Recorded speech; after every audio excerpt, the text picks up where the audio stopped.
আমার হাতের রান্না সবাই পছন্দ করে, আমাকে কেন মানুষ পছন্দ করে না এটাই তো বুঝলাম না। ভাগ্যের কি পরিহাস, তাই না?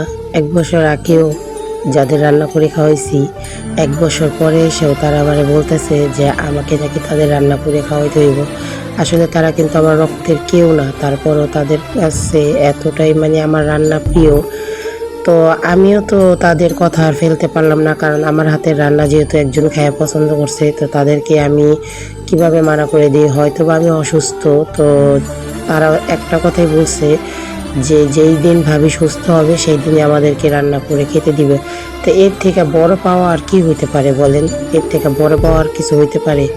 তো আমি কিন্তু সত্যি অনেক অসুস্থ ছিলাম, আর আমার শরীর অসুস্থ থাকা চলাকালীন তারা পিকনিক করতেছিল। তারা গ্রাম থেকে আসছে, যেহেতু বরকার কারখানা, তারা সবাই চাইলেও কিন্তু ভালো মন্দ হোটেলে খাইতে পারে, কিন্তু রান্না করে খাইতে পারে না। তো তারা অনেক বেশি রিকোয়েস্ট করতেছিল আমাকে রান্না করার জন্য। তো যদিও বা তারা আমাকে চাপ দেয়নি যে আজকেই রান্না করে দিতে হইব, কারণ জানে আমি অসুস্থ, আমার শরীরে রক্তের স্যালাইন দিতে হইতেছে, কারণ আমার শরীরে অনেকটাই রক্ত কম। তো তারা বলছিল যে ভাবি যেদিন সুস্থ হবে সেদিনই রান্না করে দিতে হবে। তো আমি বললাম যে থাক, আমি আজকেই রান্না করে দিই। যদিও বা আমার ডিজিটাল বই আমাকে অনেক কাজে হেল্প করছে, আমার ননাসের মেয়ে আমাকে অনেক কাজে হেল্প করছে। তো তারা দুইটা মানুষ আমাকে হেল্প করছে। আমার ছেলে ছিল, আমার ছেলে ছোট হলেও অনেক বেশি পরিশ্রম করতে পারে। ও এতগুলা ইটা লার্কি সব কিছু আমাকে আগায় এনে দিছে। আমার ডিজিটাল বুড়া এরকম একটা চুলা বানায় দিল, সব কিছু আমার সামনে তো আইনা দিছে, আমি কিন্তু শুধু রান্না করে দিছিলাম। তো এতগুলা মানুষ আমার সাহায্য করছিল, আমার হাজবেন্ড, আমার ছেলে, আমার ননাসের মেয়ে। ওদের মানে ওরাও জানতো যে আমি অসুস্থ, কিন্তু আমার কারণে কিন্তু ওরাও পরিশ্রম করছে। তো ওই তো সব কিছু মিলে শুধুমাত্র একবেলা মানুষগুলোর মুখে খাবার দিতে পারলে অনেক বেশি খুশি হইতাম। যদিও বা তাদের টাকা দিয়ে রান্না করছি, কিন্তু আমি তো আমার নিজের হাতে রান্না করে তাদেরকে খাওয়াইতে পারছি, এটাই আমার কাছে অনেক বেশি আনন্দের ব্যাপার। আরে কে কারে খাওয়াইতে পারে, এইটাই তো সব। সবার হাতের রান্না যদি এক হইতো তাহলে তো সবাই রান্না অনেক বেশি পারদর্শী হতো। আসলে রান্নাটা আর্ট, যার যার মতন যে যে রান্না করে ওইভাবেই রান্না করলে যার হাতে যার খাবার পছন্দ হয়। তো 1 বছর আগে আমি ওনাদের রান্না করে দিয়েছিলাম। তারা তো আমাকে আমার হাতের রান্নার অনেক বেশি প্রশংসা করে, কারণ আমি আমার নিজের থেকে অনেক কিছু রান্না করে তাদেরকে খেতে দিই। কারণ আমি জানি তারা গ্রাম থেকে আসছে, চাইলেও একটা ভালো মন্দ খাবার হয়তো বা দোকান থেকে কিনা খাইতে পারবো, কিন্তু ঘরোয়া খাবারগুলো তারা কিন্তু অনেক বেশি মিস করে। তো আমি কিন্তু ওই বিবেকটা কাজে লাগিয়ে আর কি তাদেরকে সবসময় চেষ্টা করি যে ভালো মন্দ রান্না করে দিতে বললে দিই। তো এদিকে তো আমি আমার আপন কেউ নাই, তারপরও যে আমি তাদের জন্য রান্না করতেছি এতে আমার একটু কষ্ট হইতেছে না। কারণ কি জানেন, তাদের যে একটা আমাকে বড় গলা পুরা ভাবি বলে ডাক দেয়, এটি আমার কাছে অনেক বেশি ভালো লাগে।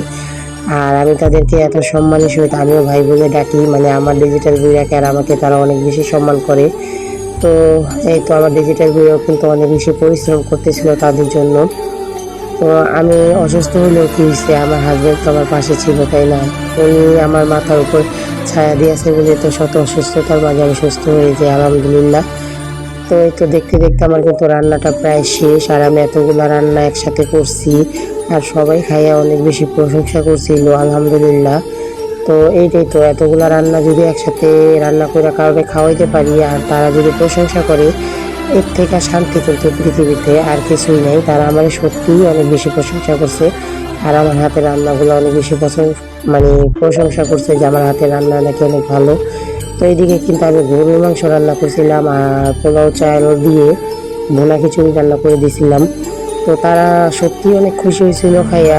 তারপরে আমি এদিকে রান্না করতেছিলাম, রান্না করার পরে ভুনা খিচুড়িটা হয়ে গেছে। ভুনা খিচুড়িটা রেখে কিন্তু এখন আমি গরুর মাংস রান্না করতেছিলাম।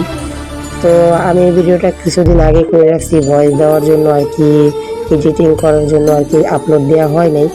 তো আপনারাও কিন্তু কমেন্ট করেন আমার হাতের রান্নাগুলো দেখতে কীরকম। যদি ভালো লাগে ভিডিওটা অবশ্যই লাইক কমেন্ট শেয়ার করেন। আপনাদের উৎসাহ পাইলে কিন্তু আমি এরকম আরও ভালো ভালো ভিডিও দেওয়ার চেষ্টা করব।